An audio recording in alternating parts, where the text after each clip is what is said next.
All right. Good morning, everyone. Hi, this is John Leibel.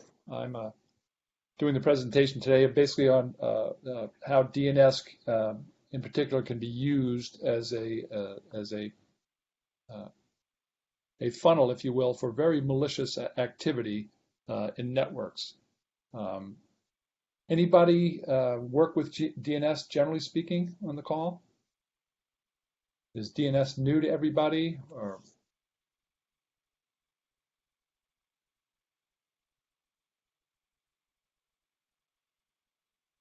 I'd like this to be an interactive meeting, if you will. You can ask questions at any time. Um, I'm going to take you through some of the basics of DNS, assuming that there might be some people who don't work with DNS on a daily basis. And then, if possible, when we go through all the slides, an SE for my SE for the region, Jason Smith, is on the line as well, and he's going to take us through a demo to show you the most insidious version of what malware can do, which is to actually exfiltrate data from one's network via bogus DNS queries. Okay.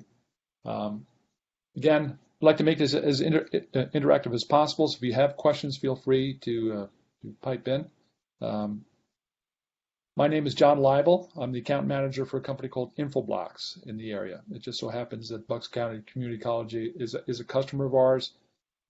Owen has asked that we try to keep this as vendor agnostic as possible as a presentation, and we will try to do that. It's impossible not to give a little bit of Infoblox's flavor in this thing and how we go about things. But we'll try to keep it as neutral as possible and essentially present it as what one should be looking for to protect one's network from various exploits which use DNS, right? And go from there. Any questions so far? Okay. I've been with Infoblox 7 years now, the first 5 years as a systems engineer, and I've worked hand in hand with our product development and DNS and DHCP in particular. Prior to Infoblox, I worked with a competitor called Block's BT Diamond IP, was in the same thing, same niche rather, providing IPAM DNS DHCP services. I did a tour with Johnson & Johnson as their SME for DNS and DHCP, and I managed 365 DNS servers worldwide and some 36,000 external DNS domains. Jason was with us, been a little over a year now, has a wide variety of networking experience. And he'll be talking at the very end, if we have time, to do an actual demo to show you how easy it is to send data out via DNS queries. Okay. All right, so let's get started. Essentially, a quick review of DNS. There are three categories of DNS queries, right?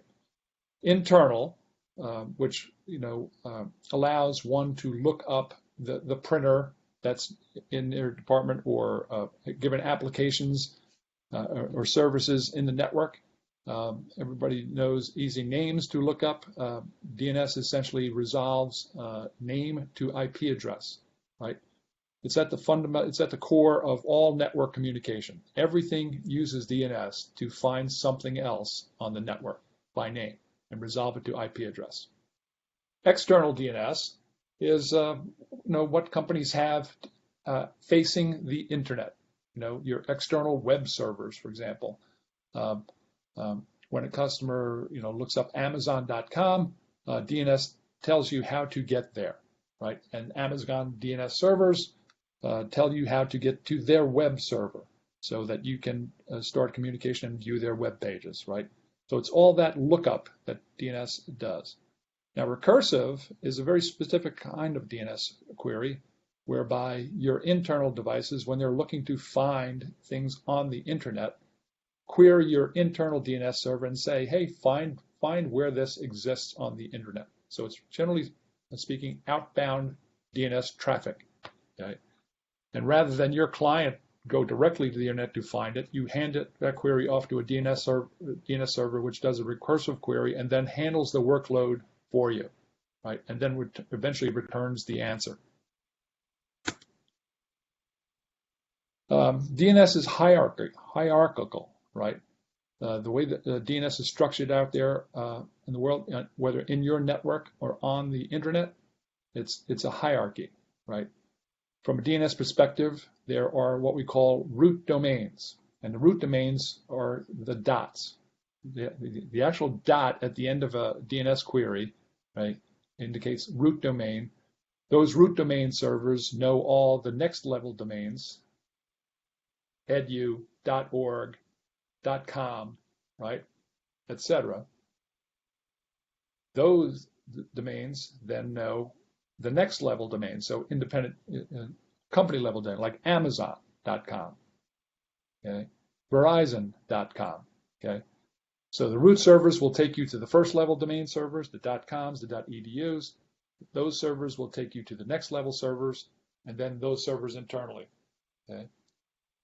The root servers, vast majority of them, they're spread about the world, right? And the vast majority of them are using Anycast. So there's actually multiple servers responding to a given IP address, okay?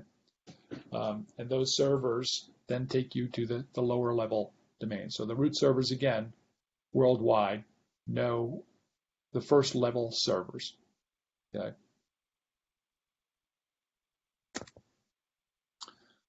So what happens when you query or something queries a bad domain?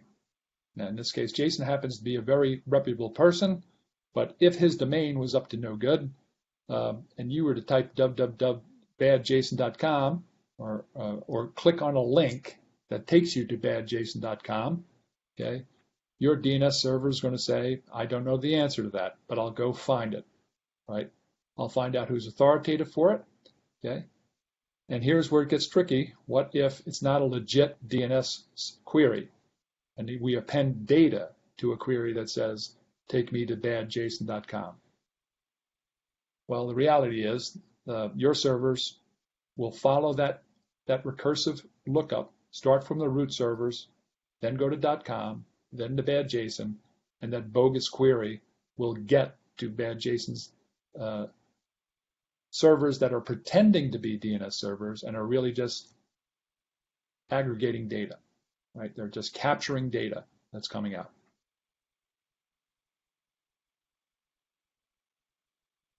Back in 1982, before there actually was DNS, right? DNS started as worldwide as a protocol. It was very limited use in Defense Department and universities prior to that. It was released to the world in 1983.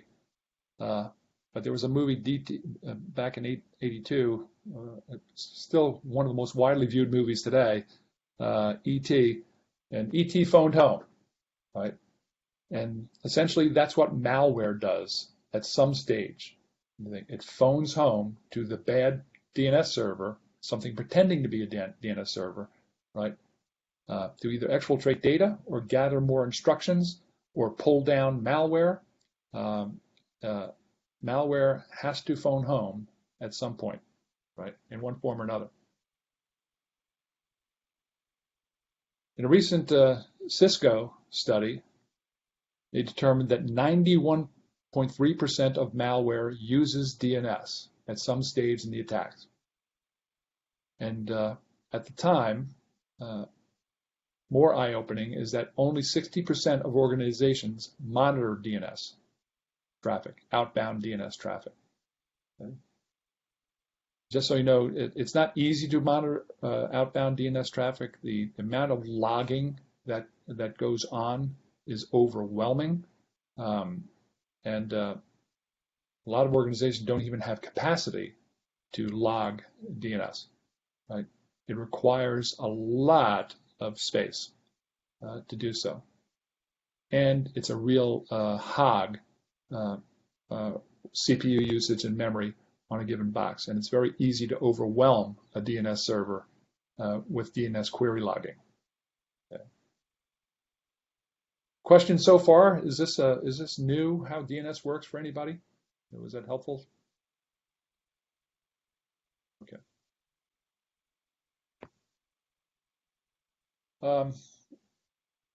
Something known as the cyber kill chain, right? How malware gets in a network. Generally there's the first level is recon, right? They're sending out and in stage 2, luring people to the most common is what they call phishing, right? To get people to click on links that they shouldn't be clicking on, right? Which then pretends to be a given site, redirects to another site, pulls down an exploit kit, right? Starts propagating a file in step 5, and then again, 91% of it uses DNS to phone home, right? And that is like the last step before data is actually started to be stolen. Okay, defense in depth is you need defense in depth to try to look at various levels of the kill chain, right? To provide an overall solution to DNS being used as an exploit. Okay, but DNS calling home, the most important part of this presentation is that it happens. It's the last step before bad things are happening. Okay, or whether it's being ransomware or actual data theft or other insidious attacks.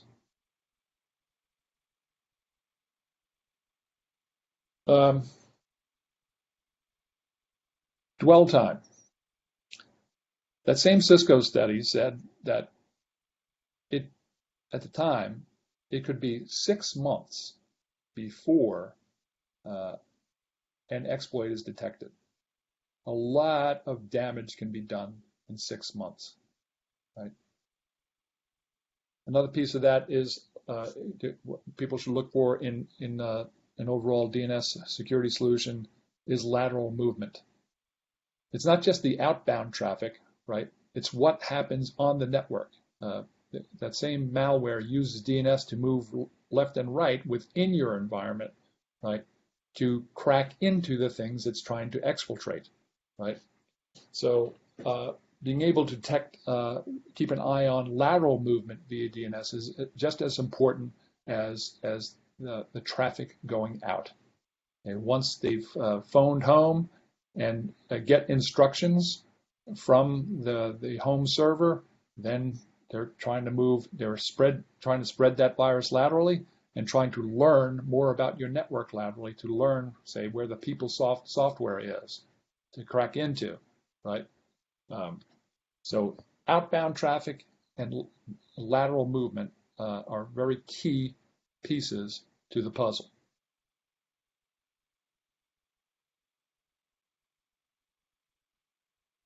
Okay, so overall, what's needed to facilitate the problem and detect the problem? Good threat intelligence, right? There are known sites out there, and they change all the time. There's things like Dataflux or DGA to generate new names, right?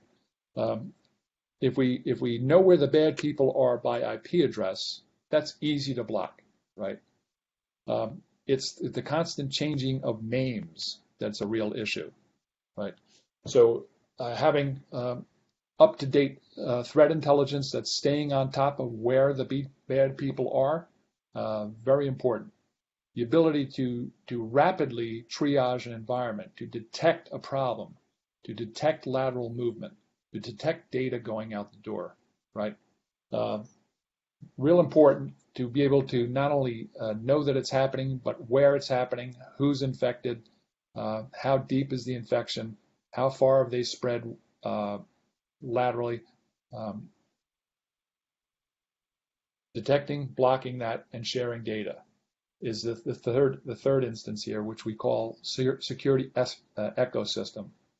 To have a nice IPAM database a very in-depth IPAM database that knows where everything is on your network, can detect what they've been up to, and share that data with other security products is an important piece that we call security ecosystem. Sharing detection of malware with a knacking solution, for example.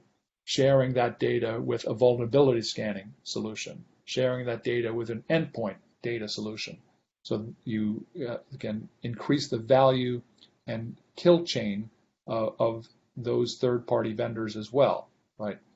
So having a sound base for threat intelligence, being able to rapidly detect and then rapidly in real time share that data with an ecosystem of other vendors are three key pieces to a security deployment. Okay.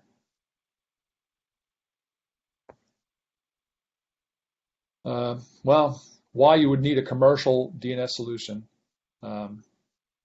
Simply to do all that we just said, those three key ingredients, and rely on an internal team to develop that kind of defense, to keep up to date with that kind of defense, to keep track of DGA and rapidly changing domain names. That would be you'd have to have in Infoblox, for example, we have a team of 30 people that just do the feed work to detect and curate bad from and separate good sites from bad sites in our feeds, right? Of the known bad actors out there. To do that on one's own, again, would easily require matching that number of 30 people to do that. So, and it's to be able to have a solution that protects while on premises and when off premises, or remote branch offices or small sales offices, what have you. The only way around it is, in my view, is a commercial packaged solution that can protect against all that exposure, right? It's not just while you're on premises, and VPN in from home, but if you're at Starbucks or at a hotel or most common thing is, little Johnny needs to do a report, and mom's using the home computer, and he said, "Hey, Dad, can I use your laptop?" And he says, "Yes," and then little Johnny goes to the wrong site. Okay, you need protection that's going to provide all around every possibility, right? Not just while on premises.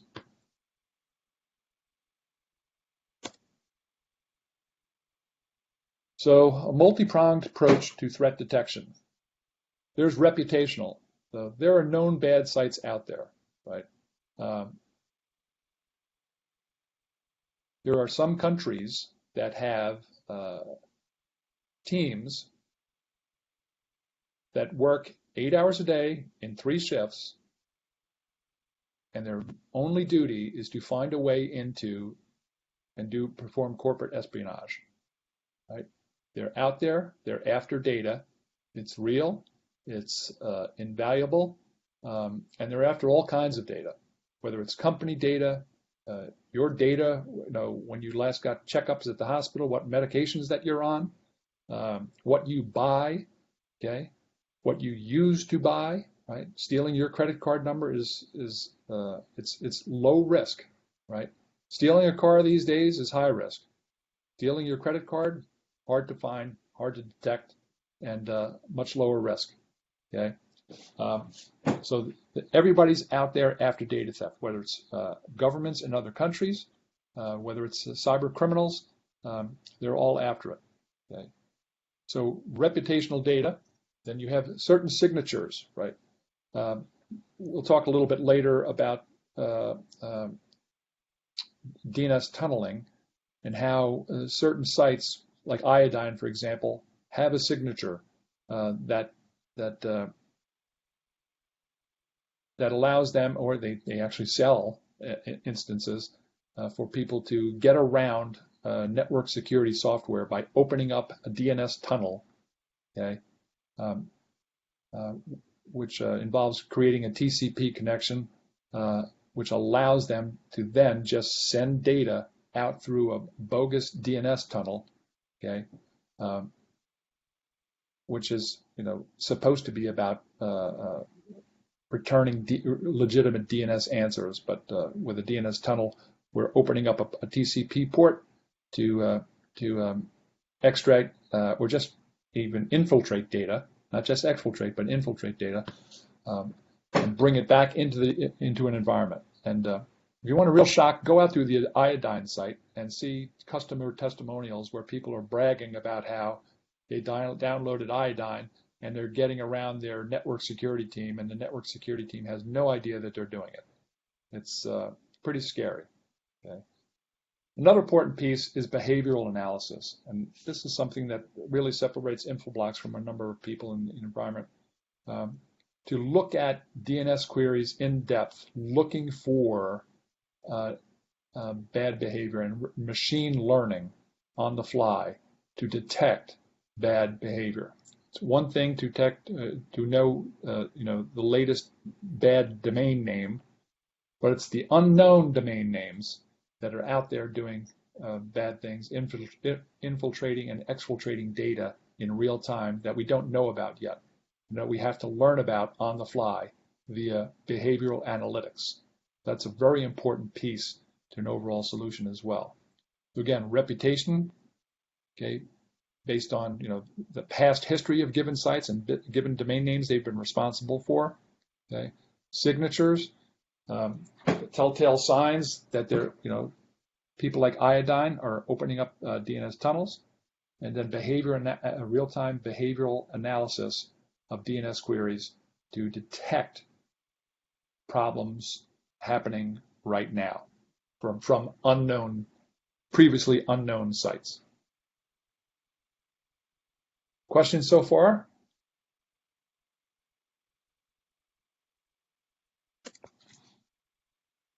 Okay. So reputational data, there are a lot of them out there. As I said, Infoblox has a team that we develop our own feeds, but we also know that we don't know it all, right?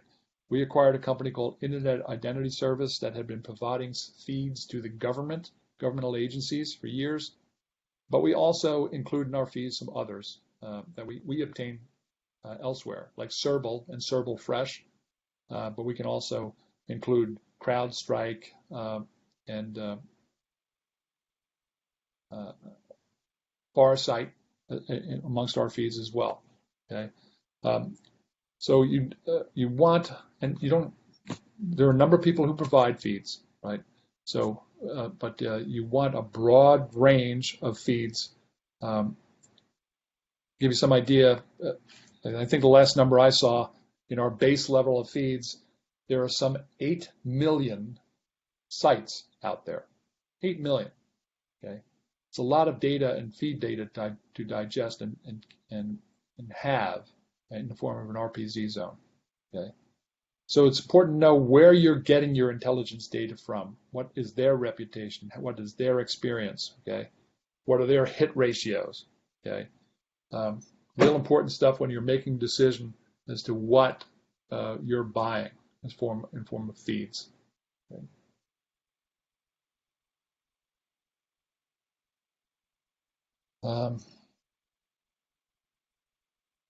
This slide is kind of a real marketing slide, but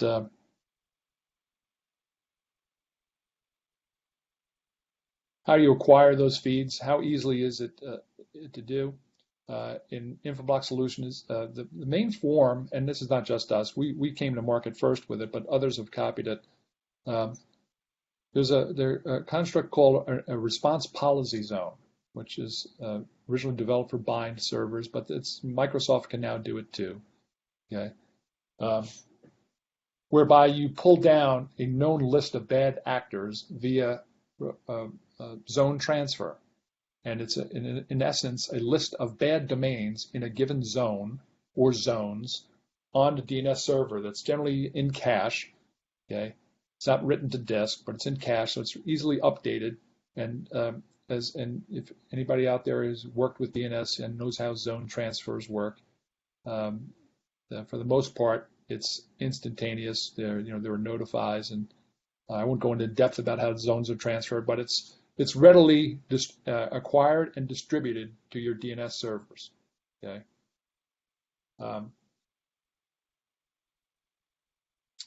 And easily be deployed. It's all automatic, right? And then the real key piece is operationalizing that data. I'm actually taking cybersecurity courses that Owen's in charge of here at Bucks Community College with my son, and we've learned so much about operationalizing and what it takes to operationalize threat intelligence. The average in a security environment, in the average network environment rather, only 4% of threats are analyzed. 4%, right? There's so much data out there and so many errors and so many logging entries that only 4% gets attention, which is mind-numbing with what can be done. There's such a shortage of cybersecurity people out there. At last I saw was roughly 4 million job openings in cybersecurity, which is stunning.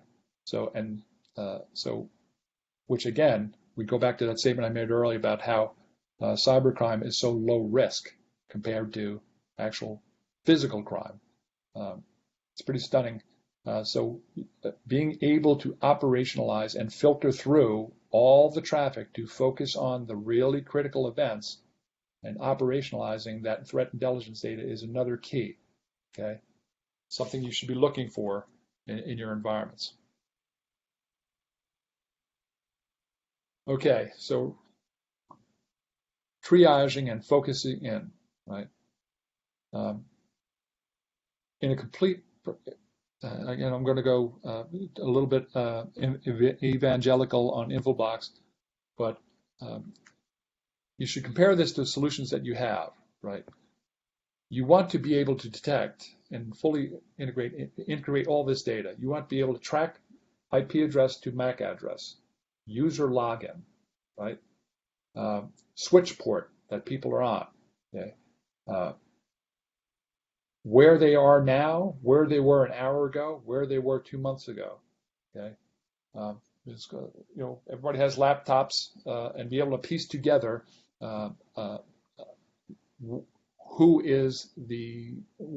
what client is infected is not an easy piece without all of that data, right? Where they are, who the MAC address is, what IP addresses that MAC address has been associated, what user login that MAC address is associated, and those IPs are associated, what switch port they're on now, where they were yesterday.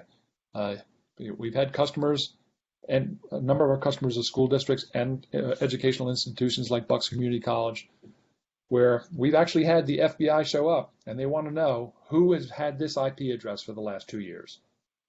And it'd be great to be able to tell them, and it's an important feature in any solution you'd be wanting to deploy in your environment. Okay, quick customer story. I've got a number of them, but we have a large pharma company that had CryptoLocker downloaded, right, which even spread to their EMC storage. And they had a choice, right? Pay the ransom, this is in the form of ransomware, or restore backup, right, prior to the infection. So they chose to restore backup. Okay? So they had an outage because everything has to be shut down in that period of time. Anything that, any data that had been entered since the outbreak of malware or ransomware, right, had to be redone. So you had a loss of all that data. All that data had to be re-entered, right? And the process of restoring is not easy. It takes a long time. So you've got an outage that lasts days. Think about all the work that is lost. It's a very expensive proposition, okay?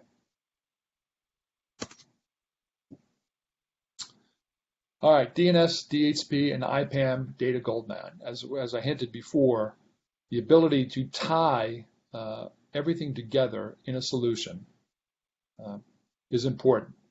So from a DHCP perspective, knowing where the MAC is, at least history of that device, where it is now, where it was 2 hours ago, where it's been for the last 2 months, 2 years, it's an important audit trail of that device. Okay.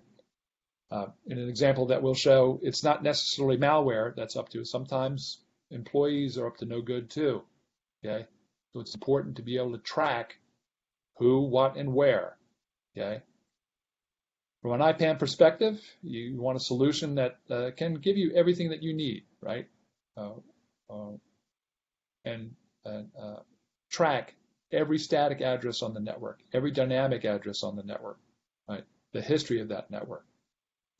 Be able to filter between your data center networks and your user networks, to be able to quarantine those networks if need be, right?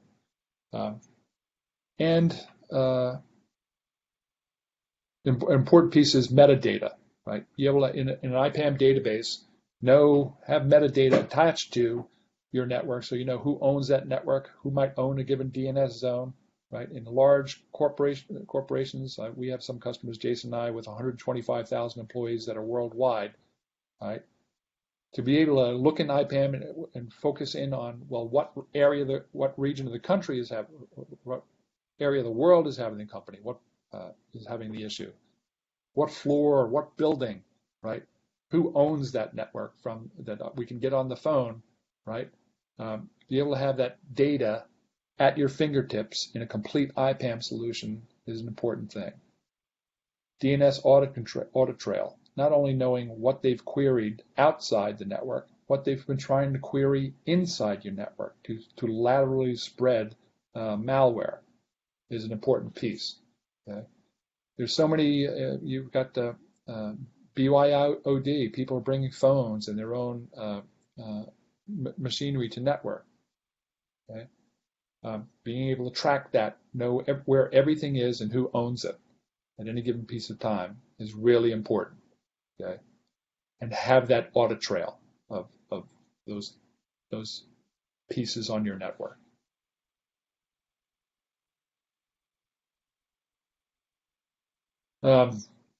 Gain insights with reporting and analytics. Well, there are so many SIM solutions out there. It's important that your IPAM and DNS DHCP solution provide reliable and accurate data that's easily retrievable. This is what happens in an Infobox environment. We have a thing called a reporting appliance, which activates a Splunk agent on all of our boxes and can provide some 80 canned reports, everything from lease history to device types on the network, top DNS clients, top DHCP clients, quick pictures so you know you even if have a denial of service attack going on, right? But there are a lot of SIM solutions that you can customize and create reports from. I know Splunk is a very expensive solution on its own, and it's all based on volume of data. So the more data you're looking for, the more expensive it gets. So it's a wise idea to have a solution that has some of that built in at no extra cost, right? And can provide you that kind of visibility. In the event of a security alert, you want to have all that information at your fingertips and ready, documentable, and to be able to if you have to go to court someday, have a lot of data as evidence as to what happened, the who, what, and where of every given event, right? So reporting and analytics and be able to maintain data is a real important piece of an overall program. This is just a quick picture of what ours does. A good important piece is how many DNS queries are we normally looking at compared to how do you know when you're having a bad day if you don't know what a normal day is, right? So being able to look and track how many DNS queries, not only just from a security perspective, but just general load, right? You want to know if you're about to exhaust your DNS and DHCP servers. To be able to know at a glance what kind of workload they're under today, and have a level set to know what a bad day might look like. If we're generally cooking along at 1,000 queries per second, and we're now up to 10,000 queries a second, you know something's going on, right? We had a customer just some idea who stood up one of our reporting appliances in their environment to get a handle on it, and they had 3 clients that were each doing over 18 million DNS queries a day, from 3 clients in particular. In this pie chart I'm highlighting here, they saw that. That's a very unusual thing to have 18 million DNS queries from one client on the network. So they can quickly detect that they had a problem, and sure enough, they did have a problem. They had malware on that device, and just by looking at the query volume, they knew that they had an infection. Okay, real important data to know. Other dashboards and alerts that we have, are security related, that will tell you whether you've got a standard RPZ hit, that's a hit against one of the known actors out there. We have a thing called threat protection, which protects primarily external DNS servers against denial of service attacks and reflection and amplification attacks, right? Designed to bring down networks. If a denial of service attack is just burying the DNS server with more queries than it can handle, right? Every server has a threshold or a maximum that it can handle. Amplification attacks are real tricky. They're basically sending a query to your DNS server to get enormous answers back. Like, give me every NS record that you've got. For example, if you were to query, say, Verizon with an NS record query, well, they've got DNS servers all around the world. They're an ISP. So you start querying for large answers, like give me all the A records for all of your name servers, you're going to get back an answer and have to open up a TCP connection to give you multiple bytes to get all that back, right? And when that reflection amplification attack hits your router, right, routing that traffic, it can easily overwhelm it with all the packets that are now going out. Okay, it's a simple 53-byte query, but then multiple 1,000-byte answers, right? So if you hit a server with that, and then it's going to amplify that answer, right, you can overwhelm not only your DNS server but your routers as well. Okay, so be able to see that type of attack before it becomes a problem is critical. And then the threat analytics piece is our patented piece, which looks at each DNS query in depth, looking for both tunneling events and doing all kinds of analytics as far as is it a real DNS query or is it actually just data going out the door, right?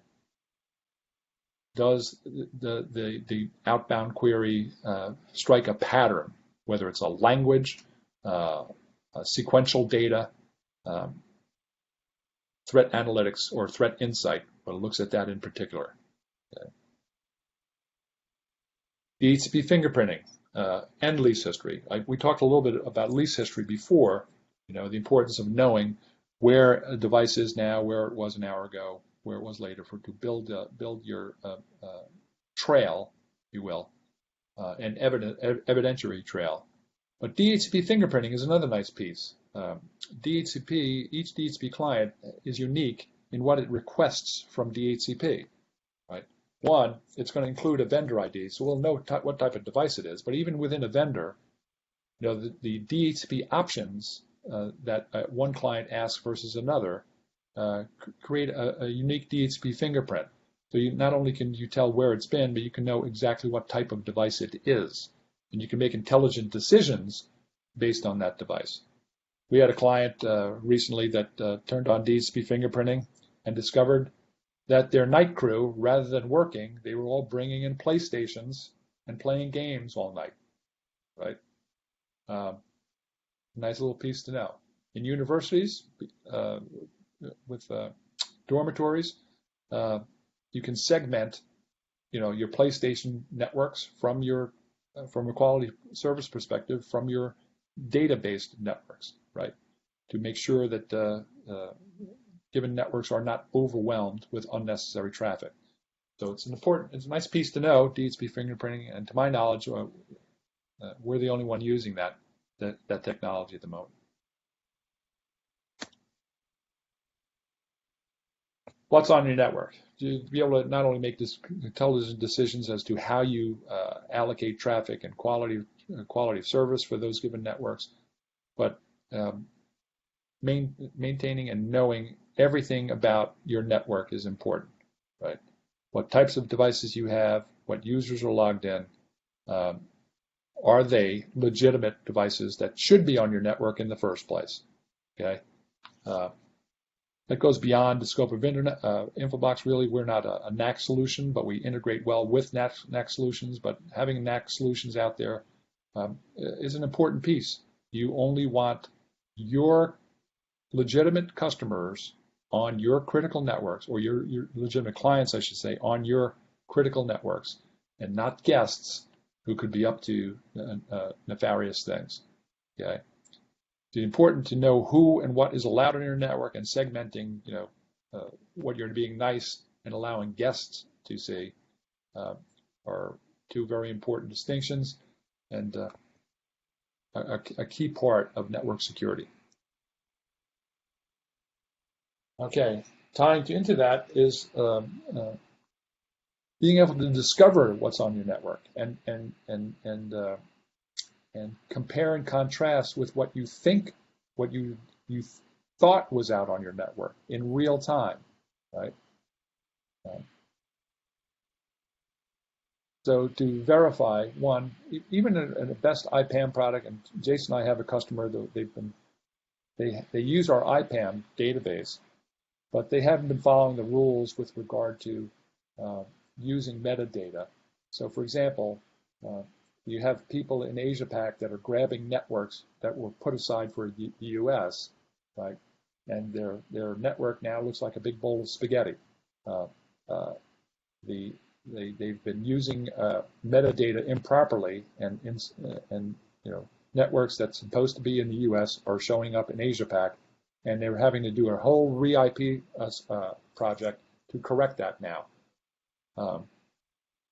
So with a good network discovery piece to go out there and validate that, hey, this network that you thought was in the U.S. actually is in the U.S., right, is an important piece, not only from just an IPAM perspective, but to control and have a good idea of what are legitimate objects and what are objects out there that shouldn't be out there. For example, if you've carved up a nice DHCP scope, and then you find out that there's a static object sitting out there in the middle of your DHCP scope. Somebody went around the rules, and now they're going to cause a problem for your DHCP scope, right? So to be able to check and verify what you've got in your database is actually what is out there on the network on a regular basis is another important piece, okay? And also in building evidence, okay, for nefarious activity, okay? It all tie it together, and then to be able to share that data with other platforms is an important piece, right?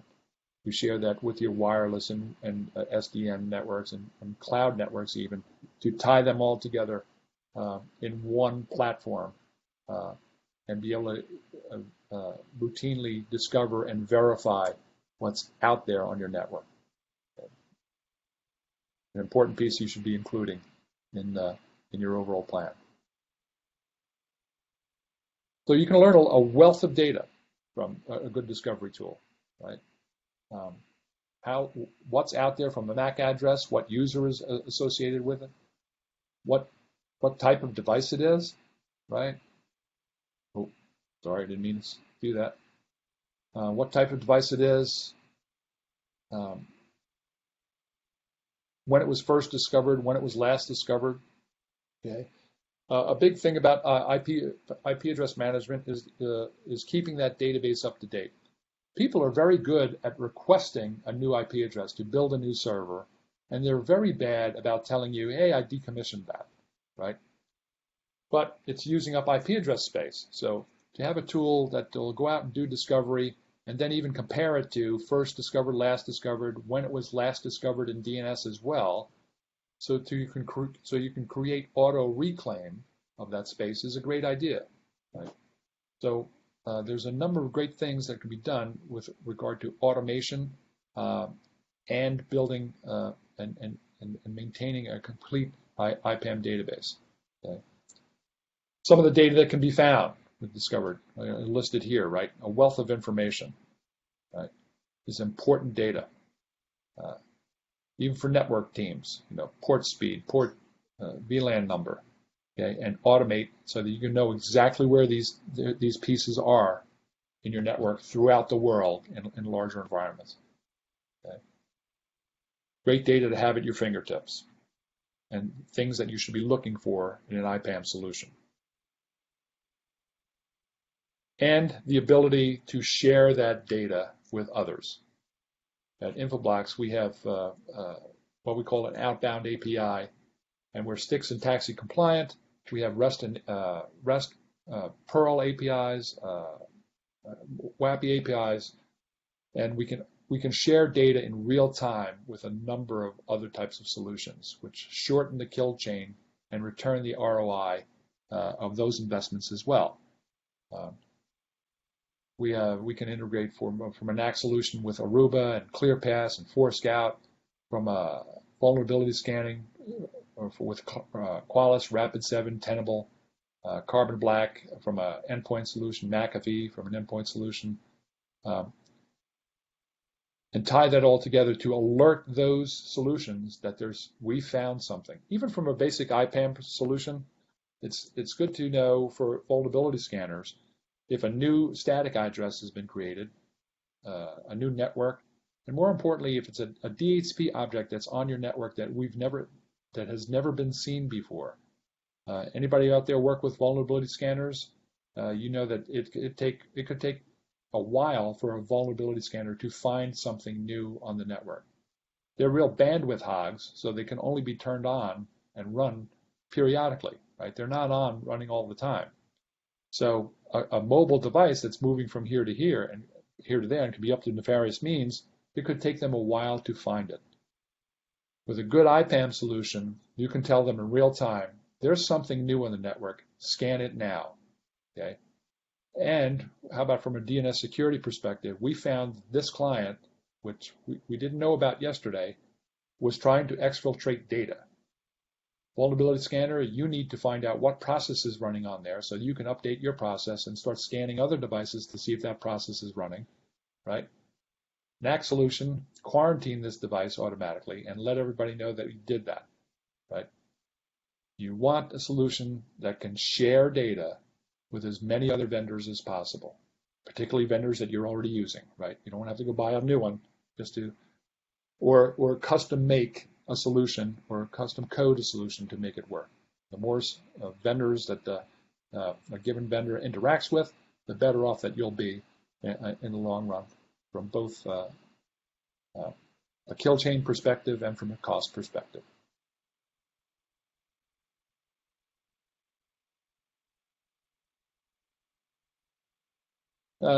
This is kind of rehashing a number of things we talked about, disrupting kill chain. We just talked about how we are taxi and STIX compliant, so you want industry standard for sharing data, right?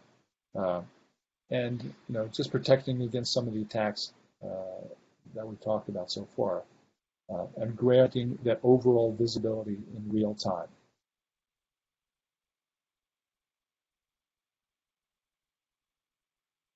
Be careful. Oh boy, I'm going on too long here. We're getting close to our end here, so let's. As I do want to show you, Jason, to show you how easy it is to exfiltrate data, and it's a real eye-opener. I'm going to jump through the last couple of slides here. We talked about the dwell time and lateral movement. we talked about in the Influx, we have lots of different sources for our feeds and ways to share that. We have a thing we call TIDE, Threat Intelligence Data Exchange, where you can share our feeds with other vendors. For example, next generation firewalls, okay, to add for defense in depth rather. We have a dossier tool that does automatic research of threats, one-stop shopping for security research that ties lots of sites together in one spot to give you the history of a given piece of a given IP address or URL or domain name, to bring it all into concept. To real quick, we can take an hour's worth of research and cut that down to 10 minutes. Okay. More dashboards, typical of our solution. I don't want to bore you with that. DNS tunneling, I talked about before. If you want to really get scared, go out to Iodine's site and take a look at the clients that have purchased their service to get around their network security teams. It's pretty eye-opening, but these other sites are like that as well. We have an example of one of our colleges in Westchester County that was operating as an IU for a number of school districts as well. And one of their students was not ready for a final exam, so he bought a denial of service attack from one of these sites and brought down their network. And he only got caught because he bragged about it on Facebook. So it's scary what's out there for a service, right, designed to cause problems for you as a network manager, network engineer. It's really scary. Okay. This is real quick what Jason's going to show, how easy it is to exfiltrate data over DNS. Okay. So Jason, why don't I stop sharing and why don't you bring that up at this point? Sounds great. You guys hear me okay?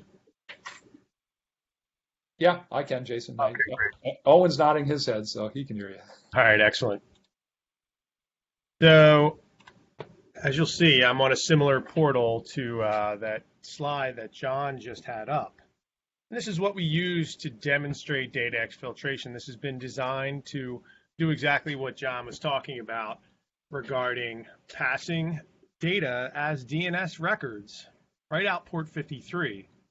So, you know, in order for this for DNS to work, you've got to have 53 open on your firewall.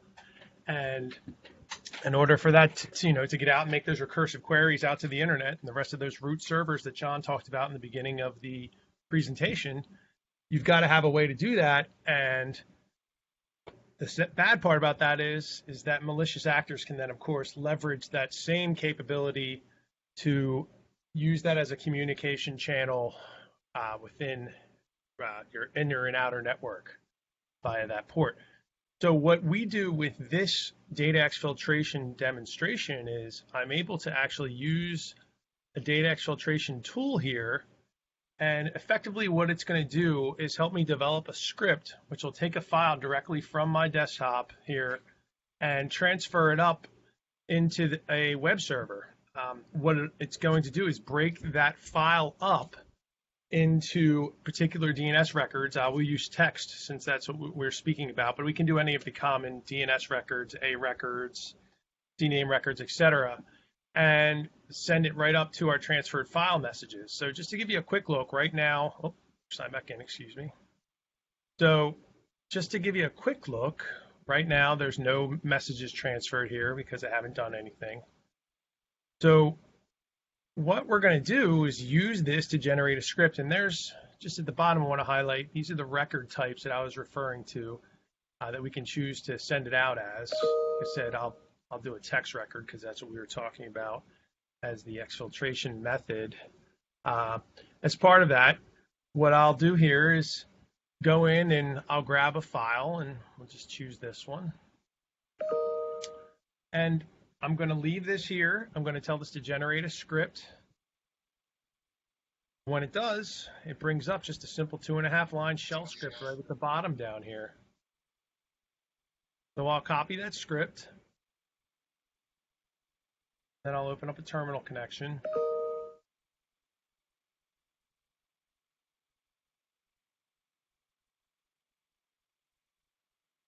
And I've just got to change my directory to where that file was, so I'll do that. Now that I'm in that directory, I'll paste the script in. And I want to spread this out because I want you to see how it increments. So we're going to get all the way up to 1640 bytes, basically. That's what it's determined the file size to be. So after I start the script here, it's going to automatically start sending out requests to this domain that you see that's basically been dynamically created on the fly or determined to be a domain that we can use in order to get through here. Much like the example that John was talking about earlier, where we're appending it to the JSON.com domain. And you see it's incrementing files here, 41, 42, 43, etc. And so it's basically just chunking that up, that file that I chose from my desktop, into these text records and sending it out. Now, while that runs, go ahead and get out of the way here, because what we want to do then is go to our transferred file messages, and as you can see, the file that I chose is already starting to increment and go through here. And that's going to basically continue until it gets completed. This, of course, is going on without, I've had to disable all of my security tools in order to do this. Let's do this side here. Typically, I have tools on this device which would stop and detect this. And of course, you know, if we're doing a customer presentation, I would show you that part. But really, this is a demonstration of exactly how that data is going out. So as you can see there, right, the file's on there. If I refresh. I guess through BlueJeans, we're not seeing the screen rolling with the queries going out. And oh, really? You don't see the where you change directories there. So you don't see sharing a desktop or just an application? I think I'm sharing one screen. It says I'm sharing this screen, and I do have the file up. I'm able to see your screen with the command prompt. You can see the command prompt? Yeah, but that's it. We're seeing that you change directories, right? Oh. So you don't see the data exfiltration? No, we're not seeing it. Screen? I'm not seeing it. It says I'm sharing this screen. Tell you what. Let's share. Resume. Now what do you see? My view hasn't changed as of yet.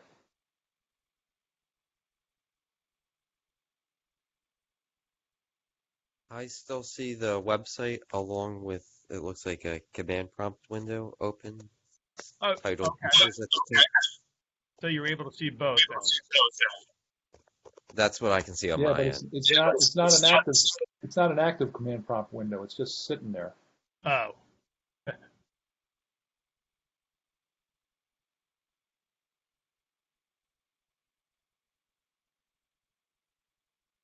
Try this. Yeah, in fact, we're only seeing the screen where you disabled your client. All right.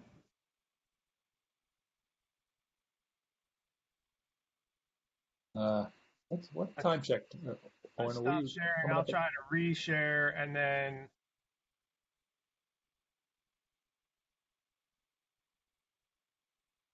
Strange.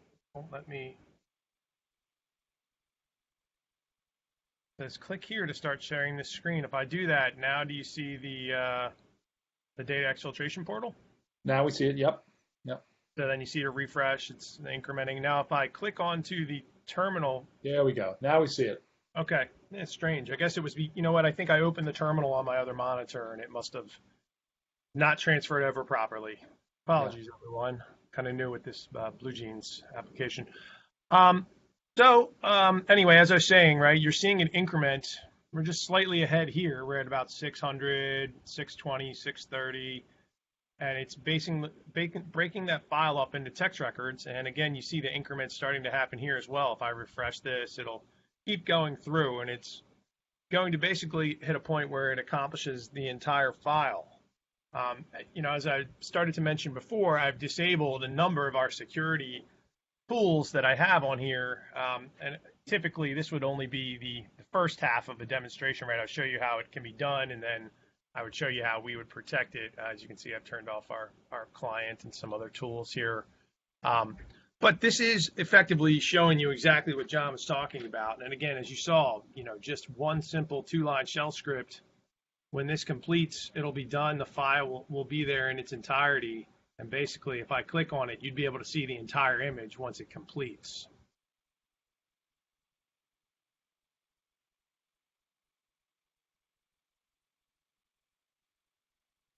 While it's doing that, just in closing, this is a very real exposure. Jason and I, in our region, have had 3 clients hit by this data exfiltration problem. One of which is a large pharma company that had 2 employees in their research and development team paid by a competitor in China to take a thumb drive to work. That thumb drive had a simple 2.5-line shell script, just like the one similar to what Jason showed you. And over a 6-month period, they estimate that they lost 60 terabytes of research and development data that were leaked out via DNS queries. The insidious thing about this is you don't need admin access. Any user that has read access to a file can exfiltrate it with malware via DNS. All you need is read access to a file. It's pretty scary. We had another customer that had they're a financial institution. They have proprietary financial software, right, that does market analysis. When is the best time to buy and trade? And one of their employees decided he was going to open up a competitive firm and was leaking out the code to their proprietary software via DNS queries. He only got caught by accident because as he was approaching his end date, he had to speed it up to get the software out. And they thought they had an internal denial of service attack because he started bombing his DNS queries with an overwhelming amount of queries to get the software out. Okay? It's a very legit and a very real, I shouldn't say legit, it's not legit. It's a very real exposure. And you need a solution that's going to be able to detect this exploit. It's pretty scary how easy it is to do. Jason and I, we've been in meetings with developers, and they look at that script and they say, "Oh my God, that's just so simple." It's just scary what can be done. I know I went a little too long in my presentation, and there were more slides. There were actually a lot more slides to show. I got through all of them last time, Owen. I don't know how I didn't manage to do it this year, but I apologize for that. I guess I go on a little bit too much at times. Any questions any of you have about this, about DNS, about IPAM, about and how important it is for an overall DNS solution or an overall security solution and the exposure? Be happy to answer them.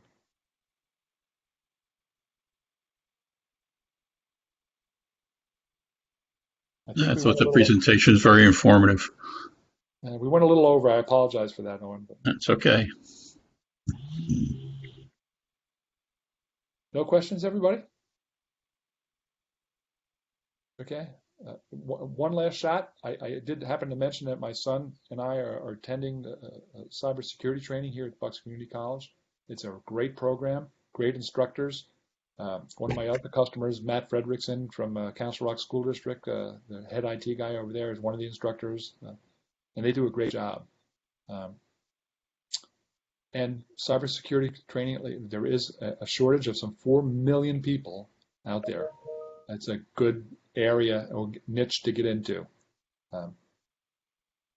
Definitely. And that's an unsolicited. Owen didn't pay me a dime to say that. Thank you, John. You're welcome. And thank you for the presentation today. You're welcome. You're welcome.